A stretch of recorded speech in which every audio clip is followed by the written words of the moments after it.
Welcome back to your own channel. Question kinematics का रहेगा इस बार। वो छूटा हुआ था तो 4-3-10 दिन छूट गया था, उसको कंटिन्यू कर रहे हैं।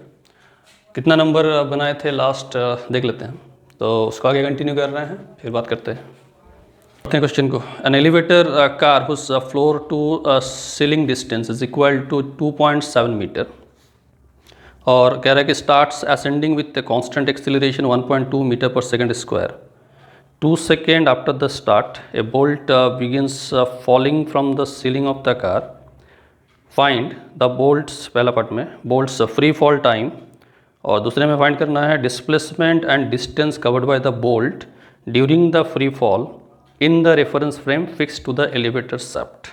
ठीक है, हालांकि पूरे सॉल्यूशन में मतलब वैल्यूज़ तक शायद हम नहीं पहुँचे, क्योंकि फिर उसमें लेंदी होगा, फिर कैलकुलेटर ले, फिर कैलकुलेशन करे, तो ये 1.15, तो 1.15 में कह रहा है कि एन एलिवेटर कार, चलो तो पढ़ लिए हैं, ये एलिवेटर लिए हैं, और इस एलिवेटर का जो सीलिंग टू फ्लोर जो लेंथ दिया हुआ है, हाइट दिया हुआ है, वो है 2.7 मीटर, और एलिवेटर को हम लोग लेके जा रहे हैं विथ 1.2 मीटर पर सेकेंड स्क्वायर के एक्सेलेरेशन से। बोल्ट कह रहा है कि एक ठीक 2 सेकेंड के बाद t is equal to 2 second, 2 second में एक बोल्ट यहाँ से निकलता है, टॉप से, सीलिंग से, और सीलिंग से निकल के उसको फ्री फॉल टाइम कहने का मतलब है कि उसके फ्लोर तक पहुँचना होगा, यहाँ तक आना होगा। तो यहाँ पर बोल्ट को छोड़ देते हैं, तो यहाँ पर वो नट बोल्ट का बोल्ट की बात कर रहे हैं। हालांकि ये कनेक्टेड बॉडी है एलिवेटर, इतना हम लोग जानते हैं, ठीक। फ्री फॉल टाइम को अगर फाइंड करना है तो with respect to elevator, elevator के रिस्पेक्ट में अगर बात करें तो जो डिस्प्लेसमेंट होगा उस बोल्ट के लिए विल बी 2.7 मीटर। अच्छा, ठीक 2 सेकेंड के बाद at t is equal to 2 second अगर वेलोसिटी फाइंड करते हैं तो v is equal to u plus at, यानी इसको हम लोग ऐसे लिख सकते हैं कि इस 1.2 इंटू 2 मीन्स ये बन गया कितना, तो 2.4 मीटर पर सेकेंड।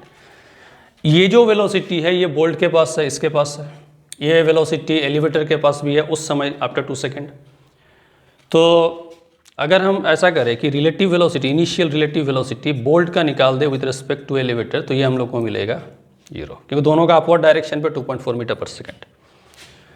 एक्सिलरेशन अगर निकालते हैं बोल्ट का विद रिस्पेक्ट टू एलिवेटर, तो बोल्ट के लिए 9.8 डाउनवर्ड है, और ऐसे हम लोग क्या करते हैं कि साइन जो लेते हैं यहाँ पर हम लोग प्लस रखेंगे ऑपोजिट, क्योंकि इस एलिवेटर का एक्सटेंशन अपवर्ड में 1.2 है, तो ऑपोजिट में कर दिए हम लोग एक्सटेंशन को 9.8 प्लस 1.2 यानी कि 11 मीटर पर सेकेंड। अब डिस्प्लेसमेंट का सिंपल सा फॉर्मूला u t प्लस यहाँ पर हाफ a t का स्क्वायर। u कहने का मतलब u with respect to b with respect to a, bolt को कवर करना है। फिर यहाँ पर बोल्ट का विथ रिस्पेक्ट टू एलिवेटर, तो ये भी बोल्ट का विथ रिस्पेक्ट टू एलिवेटर, और ये वैल्यू 2.7 है, और ये 0 वेक्टर है, क्योंकि इनिशियल वेलोसिटी था ही नहीं, दोनों के लिए वहाँ पर वेलोसिटी 2.4 मीटर पर सेकेंड है। तो ये जो फॉर्म हम लोग ले रहे हैं, दोनों का डायरेक्शन भी सेम है, मतलब ये डायरेक्शन पे दोनों का 2.4 मीटर पर सेकेंड। हालांकि एक्सेलेरेशन के समय ऐसा नहीं था, एक्सेलेरेशन के लिए एक अपवर्ड था एक डाउनवर्ड था, तो प्लस किए थे। यहाँ से हाफ और एक्सेलेरेशन में 11 आ गया, और साथ में t का स्क्वायर, तो ये t हमको कैलकुलेट करना है, ये फ्री फॉल टाइम है, यानी यहाँ से t का वैल्यू निकल जाएगा, इस 2 से मल्टीप्लाई कर लेंगे तो 5.4 बाई 11 इसका रूट ओवर करके देखोगे ये वैल्यू इतना ही आएगा, 0.7 सेकेंड। ये फ्री फॉल टाइम है। अब हमको काम कैसे करना है, काम करना है कि भाई बोल्ट का, ठीक का t is equal to 2 second में बोल्ट का पोजीशन कुछ ऐसा है, और बोल्ट के पास वेलोसिटी बना हुआ है इस 2.4 मीटर पर सेकेंड। अब बोल्ट को क्या करना है, तो यहाँ ऐसे जगह पे कहीं पर कह रहा है कि सैफ्ट है, एलिवेटर के जो सैफ्ट है वहाँ पर, सैफ्ट के रिस्पेक्ट में, सैफ्ट तो ऊपर नीचे मोशन में तो रहेगा नहीं, यानी सैफ्ट के रिस्पेक्ट में ये वेलोसिटी है, और ये फ्री फॉल में है, इसका मतलब है कि यहाँ पर इस पर जी एक्ट होने वाला है, तो इससे आगे तक कहीं तक जाना है और जाके फाइनल इसका वेलोसिटी यहाँ जाके 0, जैसे 0 होगा वहाँ से वो बैक आएगा। यानी अगर हम लोग से डिस्टेंस पूछा गया है तो हम लोग कुछ इस हाइट को फाइंड कर लेंगे और फिर यहाँ से यहाँ तक का जो हाइट बनने वाला है ये वाला h2, इसे फाइंड कर लेंगे और ये जो डिस्टेंस आने वाला है that will be the displacement, यानी कि अगर s मान लेते हैं डिस्प्लेसमेंट को तो ये डिस्प्लेसमेंट हम h2 माइनस h1 करके निकाल सकते हैं। अब पहले फाइंड करना है कि ये जाने का टाइम कितना लगा। एक काम करते हैं हम लोग, इस टाइम को स्मॉल t को अब हम लोग कैपिटल T लिख देते हैं, इस द टोटल टाइम, और ये टाइम मान लिया कि t1 है और h1, इस दोनों को फाइंड करना है। तो पहले एक इक्वेशन पे जाते हैं, v is equal to u minus g t, तो v वहाँ जाके 0 है, u के जगह it will be 2.4 minus g का वैल्यू फिर 9.8, यहाँ से ये टाइम को t1 और t1 कैलकुलेट कर लेंगे 2.4 बाई 9.8। एग्जैक्टली हमको याद नहीं है, फिर भी हमको लग रहा है ये वैल्यू कुछ 0.245 के लगभग है सेकेंड में। तो हम लोग क्या करेंगे, इस टाइम को जैसे कैलकुलेट किए तो h1 पे चले जाएंगे कि भाई h1 यहाँ से यहाँ तक का हाइट क्या है। v स्क्वायर से भी कर सकते हैं, v square u square 2gh वहाँ से भी कर सकते हैं, उससे भी कर लो, कोई दिक्कत नहीं है। मतलब इससे हमको निकालना है तो v square minus u square by 2g से भी माइनस कर देंगे तो ये रिलेशन आ जाएगा, h1 निकल गया। और h2 को अगर फाइंड करना है तो हमको मालूम है कि भाई ये रेस्ट टाइम जो मेरा है वो कैपिटल T यानी कि 0.7 माइनस ये टाइम है, जितने लग चुका है उस टाइम को हटा दिए, टोटल टाइम मेरा 0.7 सेकंड का। तो फिर T2 को निकाल सकते हैं और जब वापस आ रहा तो इनिशियल वेलोसिटी 0, यानी h2 को हम अब कैलकुलेट कर सकते हैं सिंपल हाफ g और यहाँ पर t माइनस t1 इसका स्क्वायर। तो ऐसे करके हम h2 को कैलकुलेट कर लेंगे। यहाँ तक तो हम वैल्यू बता दिए, लगभग मेरे ख्याल से ऐसा ही कुछ होगा, यहाँ 0.245। तो फिर T2 का वैल्यू जो आएगा वो T2 का वैल्यू कितना निकलेगा, T2 इज इक्वल टू यहाँ पर बन जाएगा T2 इज 0.7 माइनस 0.245, तो यहाँ जाएगा 5 और ये भी 5, 9 4 ठीक है 5 और यहाँ 3 कर देंगे 7 4, 0.455 वो वैल्यू यहाँ पुट करते हैं तो हमको h2 मिल गया और h1 भी मिला। यानी डिस्टेंस की बात करेंगे तो डिस्टेंस यहाँ पर हम लोग लिख देंगे कि distance is equal to h1 plus h2, ये डिस्टेंस और ये डिस्टेंस को ऐड करके हम लोग का टोटल डिस्टेंस। और डिस्प्लेसमेंट की बात करेंगे तो डिस्प्लेसमेंट सिंपल, क्योंकि एक मिनट हाँ ठीक है, यहाँ से हम 2 सेकेंड में यहाँ पर छोड़े थे, यहाँ पर पहुँचा था finally, so this will be the displacement.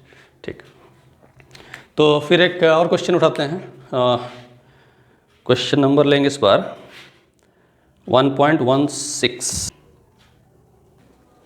इस क्वेश्चन में कह रहा है कि 2 particles 1 and 2 move with constant velocity v1 and v2 along 2 mutually perpendicular straight lines towards the intersection point O.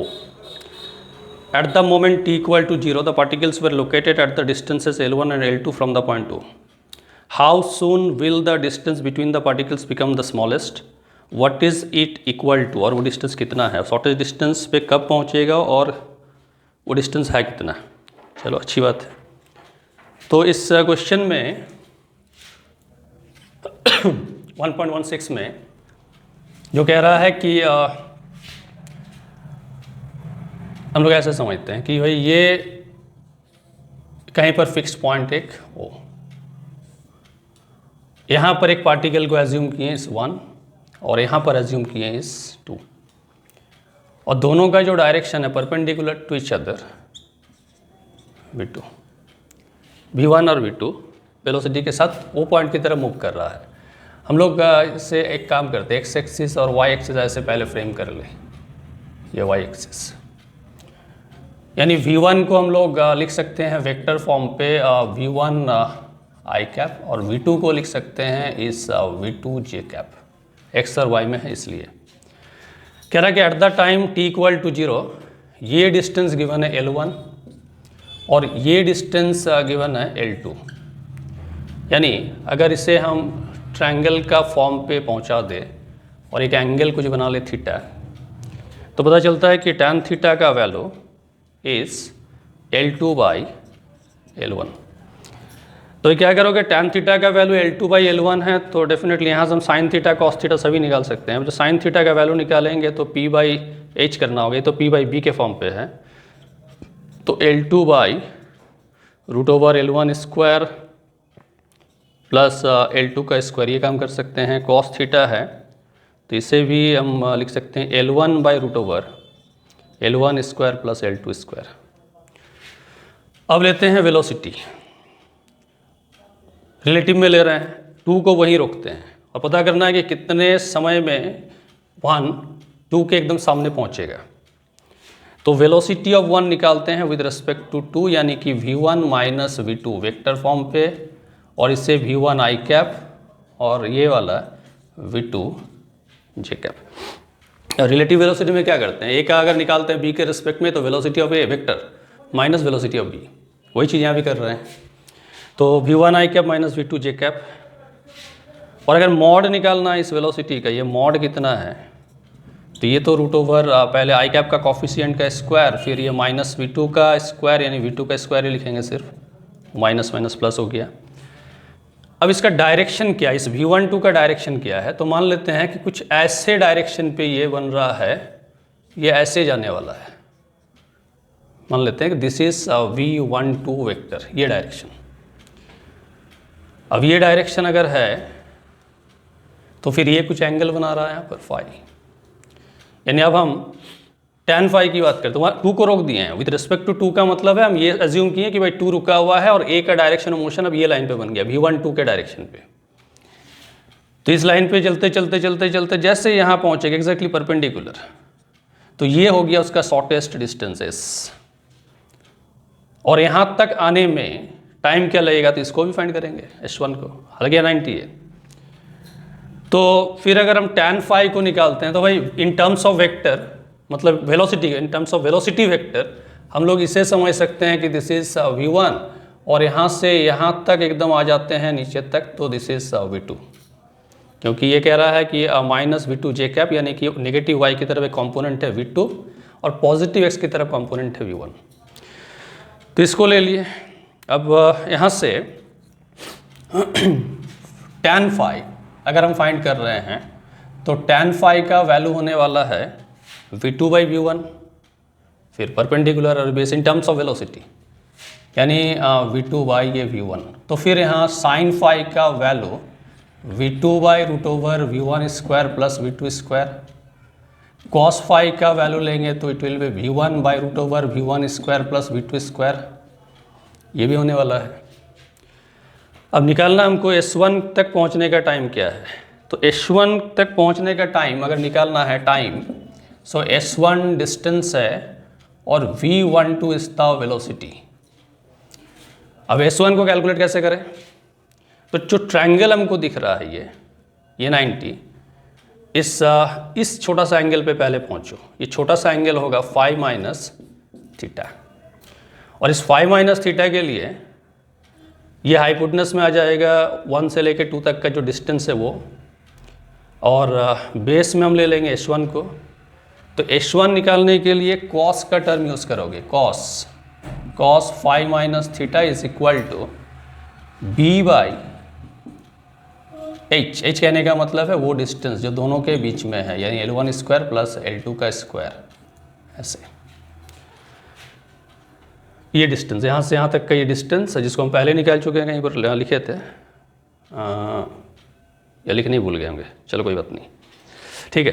तो ये डिस्टेंस अगर ये L1 है और ये L2 है, तो बाय पाइथागोरस थ्योरम हम लोग इस डिस्टेंस को निकाल सकते हैं √L1 square plus L2 square. तो S1 बाई वो डिस्टेंस ले लिए cos फाई माइनस थीटा, सो S1 को निकालने के लिए √ ये चला जाएगा L1 square plus L2 square, साथ में ये cos फाई माइनस थीटा, तोड़ते हैं इसको, तो √L1 square plus L2 square, और इसको तोड़ के ऐसे लिख दो cos phi cos theta plus यहाँ पर sin फाई sin थीटा। अब वैल्यूज पुट करना है, cos theta cos phi sin theta sin phi का वैल्यूज यहाँ से, और ये जो हम 2 जगह पे लिख दिए हैं, ये एक जगह है, ये एक जगह है, ये दोनों जगह से वैल्यूज को पुट करना है। S1 निकला, और जैसे S1 निकाल लिए तो फिर हम लोग टाइम को भी निकाल सकते हैं, इस इक्वेशन से टाइम को निकाल सकते हैं बाई v12, और v12 का वैल्यू भी निकला हुआ है √v1 square plus v2 square. Hopefully यहाँ तक तो समझ में आ गया है। लेकिन और एक चीज़ हम लोग को फाइंड करना है कि ये जो शॉर्टेस्ट डिस्टेंस हुआ दोनों के बीच में ये कितना है, यानी इसी एंगल के लिए अब हमको परपेंडिकुलर ढूंढना। अब तो बेस पहले फाइंड किए थे S1, अब परपेंडिकुलर S निकालना है। तो उस S को निकालने के लिए फिर हम लोग ले लेते हैं, इस बार साइन का टर्म ले लेते हैं फाई माइनस थीटा, और साइन फाई माइनस थीटा तो S बाई फिर ये लेंथ लेंगे हाइपोटेनियस जिसको कह रहे हैं, यानी root over L1 square plus L2 square. So S is equal to लिख सकते हैं L1 का स्क्वायर L2 का स्क्वायर, और यहाँ पर आ जाएगा ये sine phi cos theta minus cos phi sine theta. काम वही करना है, sine phi cos phi sine theta का वैल्यूज यहाँ पर दोनों जगह है, यहाँ से उठाएंगे यहाँ पर पुट करेंगे और उस शॉर्टेस्ट डिस्टेंस को फाइंड कर लेंगे। उम्मीद है कि समझ में आ गया होगा क्या। तो ऐसे तो डायरेक्ट बोल नहीं पाओगे सामने से समझ में आया कि नहीं है, एकदम होता है कि चलो ऑफलाइन क्लास में है तो ऑफलाइन में हम पूछ लेते हैं स्टूडेंट से कि समझ में आया, तो कोई कहता है कि यस सर, कोई कहता है मुंडी हिला देता है, अपना माथा हिला दिया, तो यहाँ तो वो भी नहीं कर पाओगे। तो वही तरीका है कि लाइक कर दोगे और एक कमेंट कर दोगे तो वहाँ पता चला कि समझ में आ गया है। शेयर कर लेना, लाइक कमेंट तो बोल दिए हैं, शेयर कर लेना है, ठीक है। और सब्सक्राइब थोड़ा सा स्लो है, सब्सक्राइब कर लो, क्योंकि सब्सक्राइब करोगे तो खुद सब्सक्राइब करो, दूसरे को थोड़ा सा मोटिवेट करो कि भाई सब्सक्राइब करो, अच्छा चैनल है, अच्छा वीडियोस है, इसमें हम तो उतना इधर उधर बात कर नहीं पाते हैं, पढ़ाने पे ही फोकस करते हैं, तो ये दूसरे को भी कन्विंस करना होगा। चलो, और उम्मीद है करोगे तुम लोग, ठीक है। तो मिलते हैं फिर नेक्स्ट वीडियो पे, कंटिन्यू रखते हैं वीडियोस को, जैसे जैसा हो रहा है वीडियो बना रहे हैं। चलो ठीक है, तब तक सब बढ़िया से रहना, पढ़ाई पे ध्यान देना, सब चीज़ पढ़ाई पे, खाना पीना, खेल कूद, सब चीज़ पे ध्यान देना अपना, और टाइम मैनेजमेंट करके ये सब करोगे, ठीक है। रखते हैं।